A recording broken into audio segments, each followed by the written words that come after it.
Hey guys, it's Corbin from Circa 2020, and maybe for the first video ever, I'm not going to cut from here up of my head off. So you guys get to see what I look like. I got a giant head. It's hard to fit it in camera, and now the cat's up at the window. Okay, we're going to go ahead. So title of this video, you guys are going to know what it's about. I'm really excited to talk about this. I haven't done a firearm specific video since the Remington TAC 14, the 870 with a detachable mag, which was more of a budget home defense, best budget home defense kind of video, and not so much firearm specific.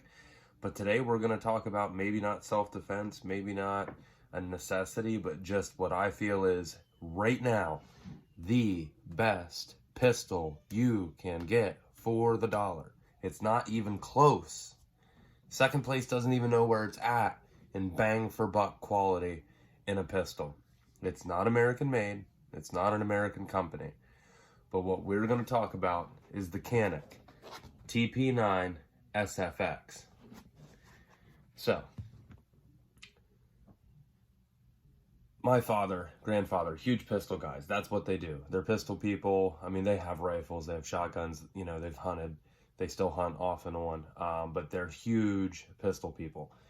They go to the range and shoot pistols maybe every week, really. Every week, definitely every 2 weeks. They're shooting hundreds, thousands of rounds, pistols, 22, 9mm, 40. My grandfather has probably every pistol caliber ever made, whether it's in a revolver or semi-automatic design. My father was always into guns. Just recently, over the last year and a half, 2 years, picked up a ton of, he's buying a semi every month. But it's kind of crazy, maybe even every couple weeks. But you know, I think he's got more than what Mom might know about, if you know what I mean there. He just is buck wild for pistols right now. I'm more of a rifle guy myself. I like, obviously I love the AR platform. I love semi-automatic rifles, and I'm a huge bolt action rifle guy. Like today I went to the range and we have some footage that we're going to put in with this. So today I went to the range. I sighted in my Ruger American Predator 6.5 Creedmoor, shot some AR-15, shot some 10mm carbine rounds, and got to break in, not even close to broke in, but got to break in myself on this Canik TP9SFX. So without further ado, we're going to go ahead and show you my setup here, and actually, whoops, it just came right out of the safe to do a video quick, so let me make sure there's not one in the hole. So my Canik TP9SFX, now as you can see, I wish there was a little bit better lighting here. It is the tungsten top with the black bottom, +2 capacity on both magazines. Yes, sorry about it. So we got Canik TP9SFX. So Century Arms Incorporated is who imports this. From what I understand, this is a Turkish-made firearm. It is used in Turkish and other Middle East countries as a military/police carry weapon. And I'll tell you what, hands down, it's probably better than a Glock. Now, as far as, and I'm saying that as far as shooting, as far as value, as far as performance, by far, out of the box, there's not a Glock that touches this gun. I've shot plenty of them. I don't even want to hear it from you Glock fanboys. It's not even close. Accuracy alone, trigger alone, puts this thing out of touch for any out-of-the-box Glock in the same price range, even maybe $600, $700, $800 price range. Still not going to touch this gun, which you can pick up at a lot of places, definitely under $500.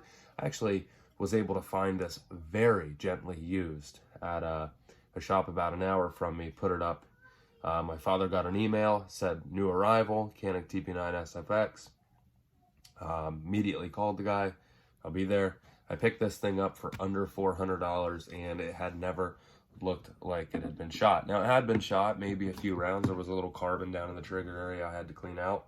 Didn't have to clean it out, but the guy before me probably just wiped the barrel, wiped the gun, and called it a day after about a mag or two. That's how a lot of gun owners are. Can't imagine why he would have would have wanted to get rid of it. Now, I did ask the guy that. I said, you know, who'd this come from? What's the story on this? Was it a demo gun? What do you got going on here? And he looked it up in the computer quick who it was, and he goes, oh, well, this guy buys a couple guns every week, trades a couple guns every week, just constantly getting in, getting out. And I know plenty of guys like that myself. Especially, I work in the automotive industry. I worked in the bike industry for a long time, and you know, you have guys who buy cars and trade cars, or buy bikes, trade bikes, like every month. I know it sounds impossible and crazy, but I swear it does happen. I know 3 people I can name off the top of my head immediately that do that. So, what you get real quick, Canik TP9SFX comes in this little polymer case, double-sided. So in the top, you are going to get, now I've already broke this down, so it's not going to be like Christmas Day opening it up anymore. We are going to get cleaning brush, barrel brush. You do get a, oh my gosh.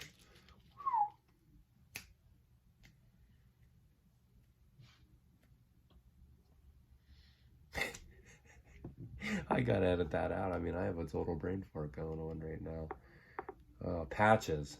A patch jag, basically, but it's not a jag, it's a pull through, it's a slide through, like a knot style patch rod. You don't get this. I threw a set of Allen wrenches in here just so I always have them. You get your owner's manual. You do get a couple Allen wrenches in here, and I'll explain why here in a second. And in this empty area that you can't see was the paddle for the paddle holster that comes with it. When you open this pistol up for the first time, the rifle, the pistol, wow, will be in the box, and it will be holstered in this Kydex clip-in design holster. The paddle will be on the other side. You have to assemble the holster, but I'll tell you, works really well. Nice holster outside the waistband, paddle holster, obviously. For competition, outside carry, duty use, anything like that, I think this holster does really well. It has a thumb brake strap to go around the back strap of the pistol. And, you know, for all intents and purposes, to get a firearm with a holster these days is super cool. This is my opinion where Canik leads the pack by a mile. You don't normally get cleaning supplies. You don't normally get a holster. The fact that you get 2 magazines is huge in my opinion, and there's a lot of other things to come. So now, as you can tell, this has a sight on it. Most people who've looked into the TP9SFX and are watching this video because they want to see somebody talk about it, that's what I did before I bought it. I think that's what everybody does. That's why pages like these can be, I'm not successful, but can be successful on YouTube. So I had no intentions of using this as an iron sight pistol. I have other iron sight pistols. I've wanted an optics pistol for a while. Coming on the firearm from the factory is a Warren Tactical rear sight, iron sight, with the plate that screws on the top of the slide. So where this black sight plate is, the Warren Tactical plate, beautiful firearm in that way. But again, that wasn't something I wanted to do. You get 4 sight plates. One of them is on the firearm. The number 2 Trijicon plate is on the firearm, but they have 3 other plates. Glock style sight, Vortex, Burris, Hollison. I think if there's a pistol size sight, like an RMR size sight made, it probably is going to work with one of these side plates. The cool thing about these side plates is if you're into competition shooting or just to make it easier at the range, they are drilled, tapped with a helicoil for a charging handle. You can go ahead, they give you this really neat little plastic case as well. In the plastic case, you're going to get, if I can get it open, your charging handle, threads into the side.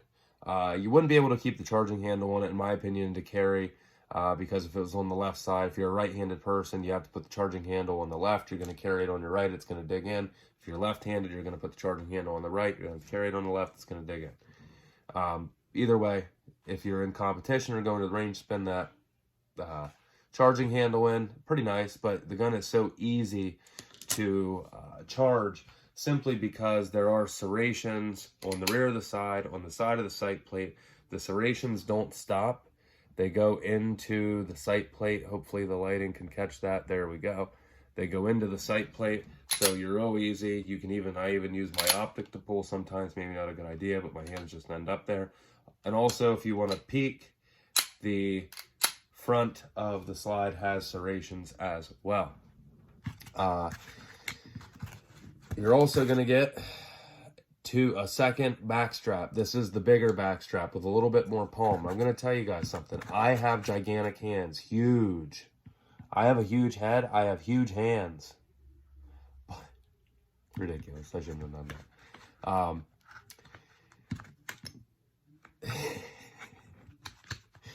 I did put the other back strap on, and even I can tell you a lot of pistols that I've put in my hand, I always wish there was a little bit more to hold on to. The Canik is a big MFing pistol. With this factory back strap has a little bit of a hump. This one is a little, you can see how it swells out a little bit more. I was really surprised. The first thing I did when I took this out of the box is drive this pin out of the bottom, pull the back strap off, slap the other one in, knock the pin in, thinking I'm good, hold it up, and I'm like, wow, that feels really uncomfortable in my hand. It just put my fingers at a place where they just didn't, like, I like to wrap this first knuckle around the first edge of the grip, and it kind of put me back here, just where it didn't seem to sit, where I really like to pull up. So, either way, not that important. Personal preference, comes with an extra back strap. Sorry I got off in the weeds. You're also going to get magazine release. Okay, here's where I vary from a lot of people. So, you are getting 3. This little tray can be a pain to get stuff out of, but you still get the tray and the stuff, so definitely worth it, Canik. You get 3 magazine release sizes. You get a thick, large. Now, first time seeing this, don't know why you click on my video, but if it is the first time, also your release can be ambidextrous. It's just a pin you pull out. Obviously, mine is on the left side of the firearm because I'm right-handed.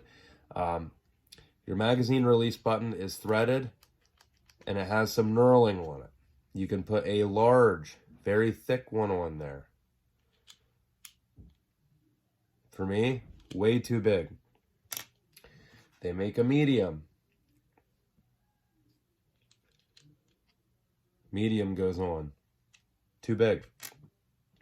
A small, which is maybe like 3/16 of an inch. For me, I don't like it. That's the only thing I would have changed about this. And maybe I'll see if the aftermarket has it. In my opinion, this, I have 0 issues. Even doing speed reloads, practicing in the room, I have no issue with, they're still sticking up, this magazine release. And it doesn't depress. You don't have to depress it in. It just needs to go flush with the grip and the mag pops. I don't need to run the magazine, the extra magazine pieces, the magazine release heads. I don't have to. I just hate seeing that hole there, but they did knurl it because I think they knew that a lot of people were not going to want to run these. So these are smooth and glossy. The actual release itself without the cover on it is rough and knurled. So I actually like that a lot more. It's a much more positive feeling, in my opinion. You may find out the same. I don't know. They do give you extra in this little container. They do give you an Allen wrench. They do give you extra plate screws. And also, one more thing. These plates, I don't know if you'll be able to see inside the helicoil threads, there is a purple tint. There is like a thread locker on them, so you don't have to run a thread locker. 2 things. One, when you get a sight, double check the thread pitch. Double check the thread pitch. I got a Trijicon sight. We'll talk about that again, but I got a Trijicon sight. The sight didn't come with Trijicon bolts. The plate was made for 6/32 Trijicon bolts. Even with 6/32, I thought I was cross-threading it because that thread locker, you cannot turn it in by hand. You can turn it maybe like a turn and a half, basically to where you're thinking, okay, is it just a little bit off thread pitch because it threads and then it just stops? It is right. As long as you do your research, it is right. You will have to turn it in with a tool. That is from the sight to the plate, from the plate to the firearm, no issue. You also get a lock. Another thing that I thought was really cool, they give you extra fiber optics. There's a red that comes in the gun. I believe this is a pink, maybe, like a light red, pink. It looks pink. Maybe it would be red in the firearm. And they give you a green. I went ahead, second thing I did was cut out the red, put in the green. I like the green. Human eye picks up more shades of green than any other color. I think it looks really nice. And running a red dot, I wanted to have a green sight pin, fiber optic pin, so there was no, because when you look through these, you can still see the front sight, even though it would be really hard to mistake it. I did not want two red dots inside my sight. I thought that would not be good. So I'm gonna put some footage in right now of some things of some shooting, and then I'm gonna come back and talk about how it shot. So we went over everything that was in the box. I may have missed a couple little things, but either way, absolutely fantastic firearm. You're gonna see the shooting video, and then I'm gonna come back and close it all up real fast for you. See you in a bit.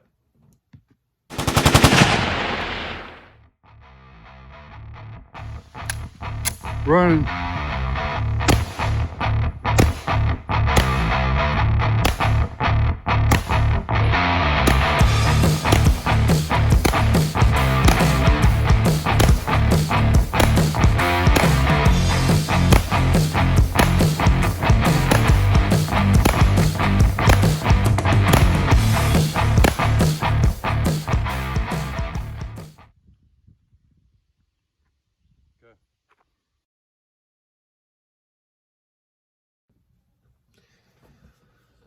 All right, guys, so you saw the range video, just quick little 18 shot group.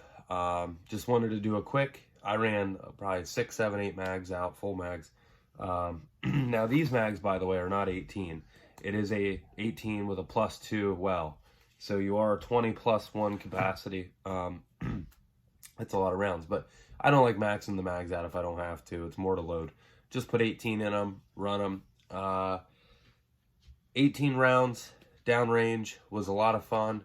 Putting about a second between shots, just waiting for the recoil to settle, getting the red dot right where I wanted it, and then squeezing the trigger. And let me tell you why it is absolutely awesome to fire this that way at the range. It makes anybody feel like a professional, because the trigger on this firearm, so we're going to double check, she's empty. So it's charged up. And here comes one of the little guys in. So we're going to go ahead. You have this. The trigger's beautiful for a factory gun. For a $400 gun, it's got a fantastic trigger. The first shot is not the most fantastic, because you do have a lot of take up. But once you get that take up, you get a second little creep. But then you're on the wall. Boom. Gun goes off. Reset. Now watch this reset. Reset. Boom. Reset, boom. Once you come off that reset wall, you are within a quarter of an inch of, or once you come off the back wall, you're within a quarter of an inch reset, and then it's just pressure, it falls, gun goes off, a little bit up. It's almost like you can get in to, and I did get into this rhythm, where it was bang, and then with the bang of the recoil, it would almost reset. If you left up, when the gun left off, when the firearm went off, if you just left up a little bit of tension on your finger, the recoil and the firearm moving and canning in your hand was enough to reset the trigger. And then it was, as soon as that thing came back on, you were going off again with it. So there's so many things I could say about this, but I'm not going to drone on about how great it is. Go out for the money. Get yourself one of these firearms. I'm going to put the group that I shot. If you take a few flyers out, and everybody could always say that, but if you take a few flyers out, this was a 2-inch group at 10 yards. Just absolutely pounding a shoot and see target, and really not trying to absolutely shoot the best group. I wanted to put them all on that paper and just get those 18 shots off one after another within a second of each other, just rolling with the recoil. Absolutely fantastic. If you guys want to see more about this pistol, let me know. We'll break it down together. We'll go over some of the parts. I know there will be a trigger install coming soon, possible threaded barrel. Aftermarket for these are, it's slim, but there's some companies out there who do a whole lot of cool stuff with triggers. Not a whole lot of mechanical parts yet other than the trigger that companies offers, just a lot of accessories, doodads, things that I don't really want to do.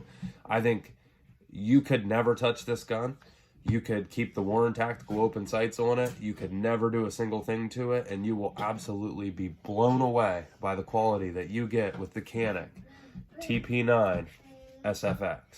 So, guys, real quick, like, share, subscribe, comment. I'm trying to bring decent content to the page, and I know it's not going to grow overnight. I don't promote it at all anywhere.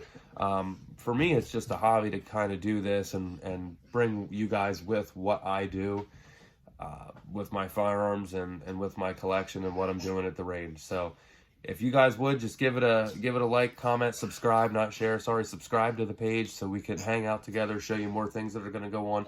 But if you guys want to see more about this, just let me know in the comments what you want to see. Maybe you want to see the trigger, maybe you want to see more range videos.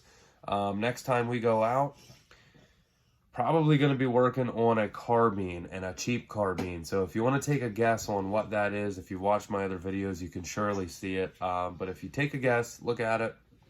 We're going to do some carbine stuff, only because my grandfather and I today ran mags after mag after mag through this carbine and just had an absolute blast. So I'm excited to tell you guys about that. It was a whim, cheap purchase. I saw a 10mm. I'll just tell you, I saw a high point 10mm at my local gun shop and didn't leave without it, because it's kind of a rare thing. It's not an easy firearm to be able to get a hold of.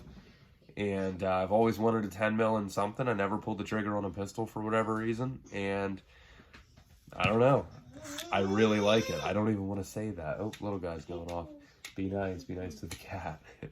So, I almost don't want to say that I'm in love with it, but my grandfather's kind of a gun snob too, and he was in love with it as well. He's probably going to get one for the money. They're just really hard to beat. But anyways, Canik TP9SFX. This is Corbin from Circa 2020. I hope you enjoyed.